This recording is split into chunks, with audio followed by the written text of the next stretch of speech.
नमस्कार, श्री स्वामी समर्थ. आज दुपारचे वाजलेले आहेत. दुपार नाही, ॲक्च्युली संध्याकाळ झाली होती. चैतन्याला खूप भूक लागली होती, तर मी आज काय करते, मॅगी करते. मॅगीसाठी कांदा टोमॅटो मी चिरून घेतलेला आहे. हा राहिलेला टोमॅटो आपण चिरून घेऊया. ॲक्च्युली काय ना, मला असं स्टँड घ्यायचं आहे, जेणेकरून तुम्हाला रेसिपी वगैरे दाखवणं इझी पडेल. किती दिवस म्हणते मला घ्यायचं आहे, पण वेळच होत नाही आहे किंवा लक्षातच राहत नाही. जेव्हा व्हिडिओ करायला जाते तेव्हा लक्षात येते की आपल्याला स्टँड घ्यायचं आहे म्हणून. तुम्ही मटार पण घालू शकता याच्यात, पण ह्याला चैतन्याला या मॅगीमध्ये मटार नाही आवडत. ही मॅगी करते मी. गिप्पीची न्यू मॅगी आणली आहे त्यांनी आज. नॉर्मली मेरी मॅगी घेते, त्याच्यामध्ये एकच मसाल्याचं पॅकेट असतं. याच्यामध्ये शेजवान सॉस पण आहे आणि हे मसाल्याचं पॅकेट पण आहे. 2 पॅकेट्स आहेत त्याच्यात. चला मॅगी करून घेऊ. खूप दिवस झाले मी शॉर्ट्स व्हिडिओ करते आहे, पण शॉर्ट्स व्हिडिओला काही पाहिजे तेवढा असा प्रतिसाद येत नाही आहे. सो आज विचार केला की लॉंग व्हिडिओ शूट करू. तर बघूया व्हिडिओ किती जण बघतात. आपली मॅगी मी पहिले अशी पाण्यामध्ये शिजवून घेते. बंद करते तर गॅस. ऑलमोस्ट ती मॅगी शिजलेली. परवाच मी माझी भांड्यांचा जो रॅक होता ना, तो घासून घेतला आहे. खूप धूळ झालेली घरामध्ये. तर बघा कशी मस्त भांडी चमकत आहेत ना. धूळ घेऊया आपण. याच्यामध्ये मॅगी सगळी काढून घेऊया.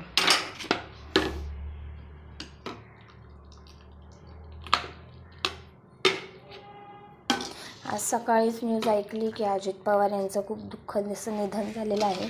धडधाकट नेता महाराष्ट्राने आज गमावलेला आहे. अशा या विमान अपघातामुळे सकाळपासूनच न्यूज चॅनलवर या न्यूज येत आहेत, चालू आहेत.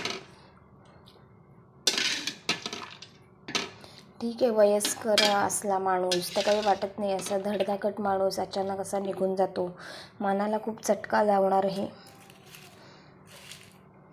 घटना असतात. काही अशा ज्या घटना असतात त्या.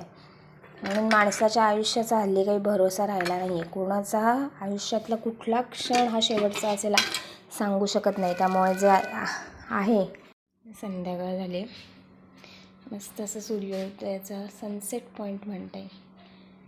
इकडे भांडी पण क्लीन करायची आहेत. बरंचसं काम आवरायचं आहे, कारण का शार्वी झोपलीच नव्हती, त्याच्यामुळे सगळी कामं उरकायची राहून गेली आहेत. त्यात चैतन्याला भूक लागली, त्याचं म्हणणं आहे की मॅगीच कर. इकडे सुद्धा असे मी मनी प्लांट लावलेत. पॉझिटिव्ह एनर्जी मनी प्लांट लावले. हां, तर मी कुठल्या टॉपिकवर होते की आयुष्य जगत असताना असंच मन भरून जगा. ही जी कढई आहे ना, ही तुम्ही म्हणाल की काळी झाली आहे, टाकून देत नाही आहे, काळीच कढई वापरते. ही आठवण आहे माझी. जेव्हा आमच्याकडे काहीच नव्हतं, म्हणजे आम्ही जेव्हा वेगळे राहायला लागलो, आमचं नव्याने संसार चालू, तेव्हा आम्ही स्टोववर स्वयंपाक करायचो. तेव्हा आमच्याकडे गॅसही नव्हता. तेव्हा माझ्या सासूबाईंनी मला गॅससुद्धा घरातून घेऊन जायची परमिशन दिली नव्हती. अशा वेळेला आम्ही रूम घेतलेली टिटवाळ्यामध्ये, भाड्याने राहत होतो चाळीमध्ये, आणि तेव्हा मी स्टोववर स्वयंपाक करायचे. त्या स्टोववर स्वयंपाक करून काही भांडे असे आहेत तर काळे झालेत, ते मी देणार नाही आहे. कारण आपल्याला आपलं पहिलं जीवन आपण कसं जगलो याची आपल्याला आठवण राहिली पाहिजे. त्याच्यासाठी बघा, इकडे चैतन्य आणि शार्वी आलेली आहे. आज नळ आलेले, एवढं सगळं पाणी. म्हणजे असं म्हणायला हरकत नाही की आम्ही शून्यातून विश्व निर्माण केले. कारण जेव्हा आम्हाला आत्ताच्या काळात सासऱ्यांचा त्रास तसा कमी बघायला मिळतो, कारण का आता नवीन नियम कायदे आलेत. पण माझं जेव्हा लग्न झालं तेव्हा सासूचं असं होतं की सासूचं कसं होतं, सगळं माझं करायची. माझा संसार, माझी भांडी, माझं हे माझं ते, तसं होतं. तर तसं करायचे. त्याच्यामुळे त्या रागातच आम्ही घर सोडलं होतं. आणि घर सोडताना असा विचार केलेला की यांचा एक चमचासुद्धा आम्ही इथून घेऊन जाणार नाही. त्याच्यामुळे हे जे काही आता घरात ज्या काही थोड्याफार वस्तू आहेत त्या आमच्या स्वकष्टाने आम्ही घेतलेल्या आहेत, किंवा आमच्या स्वतःच्या ह्याच्यावर आम्ही घेतले आहेत. त्यात सासूबाईंचं काही सामान आम्ही घेतलेलं नाही, कारण का त्यांचंच म्हणणं होतं माझ्या वस्तू काही न्यायच्या नाही. पण बघायला गेलं तर फॅक्ट अशी आहे, आत्ता आपण ठीक आहे किती म्हटलं आहे माझं आहे, पण आयुष्यभर या गोष्टी आपल्याच राहत नाहीत. शेवटी आलो आहे आपण रिकाम्या हाताने, वरतीसुद्धा आपल्याला रिकाम्या हातानेच जायचं आहे. या ज्या काही वस्तू आहेत त्या खालीच राहणार आहे. पण माझं करून तुम्ही केलं काय, उलट आमचीच प्रगती झाली. त्याच्यामुळे थँक्स टू सासूबाई की तुम्ही असं थोडं आम्हाला रिस्ट्रिक्शन घातलं, त्याच्यामुळे आम्ही आमच्या स्वतःच्या पायावर उभं राहायला शिकलो. आता आयतं खाण्यात किंवा आयत्या पिठावर वेगवेगळ्या मळण्यात काही मजा नसते, बरोबर ना. स्वतःने कमवलेले 2 घाससुद्धा पोट भरीचे असतात.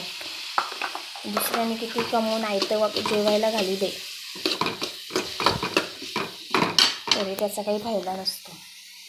चला तर मग, तिकडे मॅगी बघतायच तुम्ही कशी करते. खूप स्ट्रगलचं आयुष्य आहे, असं नाही की आयुष्यामध्ये स्ट्रगल नाही आहे. आमचं पण लव्ह मॅरेजच होतं. स्ट्रगल करत, आणि ज्यांचं लव्ह मॅरेज असतं ना त्यांना आयुष्यात स्ट्रगल आहेच, पण ते चांगलं आहे. जर आयुष्यात एखाद्या माणसाला पुढे जायचं असेल ना तर त्याने ते स्ट्रगल फेस केलं पाहिजे असं मला वाटतं. चला तर मग,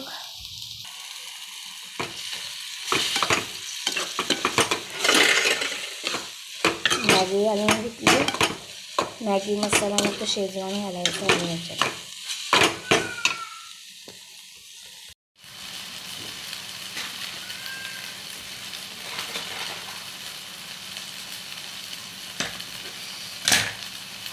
त्याच्यामध्ये ना असं शेजवान मसाला येतो. हा शेजवान मसाला टाकून घ्यायचा आहे.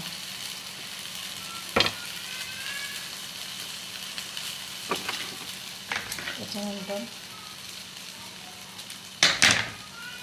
आपला नॉर्मल मसाला चायतू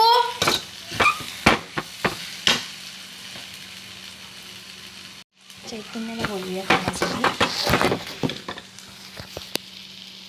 आणि आता वरून कोथिंबीर घालूया. कशी वाटली मॅगी, व्हिडिओ कंटिन्यू बघत राहा.